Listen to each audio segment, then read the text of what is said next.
कार्तिक मास की कथा का 5वां अध्याय।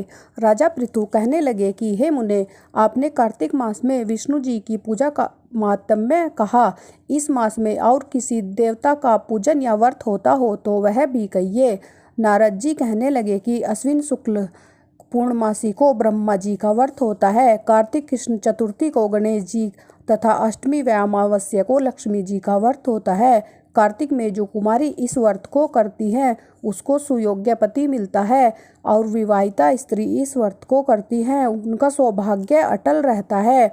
प्रातःकाल स्नान आदि से निवृत्त होकर चंदना आदि से गणेश जी का पूजन करें। सायकाल फिर गणेश जी का पूजन करके चंद्रोदय होने पर चंद्रमा को आराध्य देवें और फिर उत्सव मनाकर भोजन करें। स्त्रियों को अपने सौभाग्य के लिए इस व्रत को अवश्य करना चाहिए।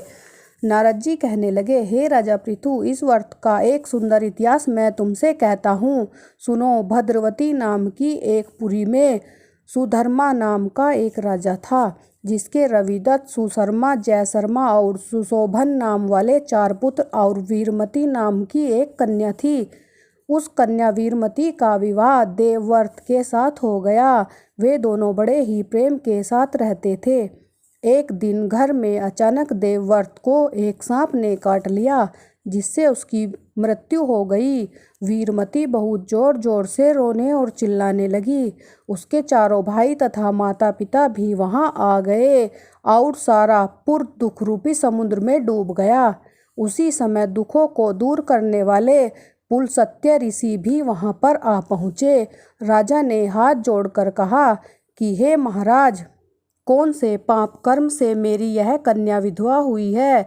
जब पुलस्त्य जी ने कहा कि राजन, कार्तिक मास में तुम्हारी कन्या ने गणेश चतुर्थी का व्रत नहीं किया था, इसी पाप से यह विधवा हुई है।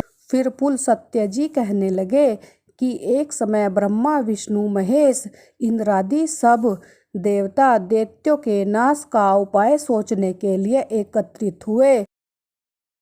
उस समय ब्रह्मा जी ने कहा कि गणेश चतुर्थी व्रत सब दैत्यों का विनाश करने वाला है।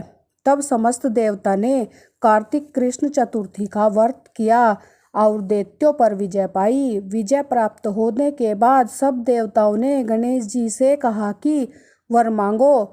तब गणेश जी ने कहा कि जो स्त्री कार्तिक कृष्ण चतुर्थी का व्रत करे उसका पति चिरंजीव हो, और जो ना करे उस स्त्री को विधवा हो जाए। अतः इस व्रत को ऐस्वमेव सब स्त्रियों को करना चाहिए। पुलस्त्य जी कहने लगे कि हे राजन, तुम्हारी कन्या ने इस व्रत को नहीं किया था, इसी कारण वह विधवा हुई है। यदि वह अब भी इस व्रत को करे तो उसका मृतक पति जीवित हो जाएगा। यह कहकर ऋषि तो चले गए और राजा ने अपने जामात्र के मृतक शरीर को तेल में डलवा दिया। जब कार्तिक मास आया तो उसकी कन्या ने विधिवत व्रत करके उद्यापन में ब्राह्मणों को बहुत सा धन दिया, जिसके प्रभाव से उसका मृतक पति फिर से जीवित हो गया। अतः सौभाग्यवती स्त्रियों को अपने सौभाग्य की रक्षा तथा संतान प्राप्ति के लिए यह व्रत करना चाहिए। धन्यवाद दोस्तों, अगर आपको कथा पसंद आई तो वीडियो को लाइक और चैनल को सब्सक्राइब करें। धन्यवाद।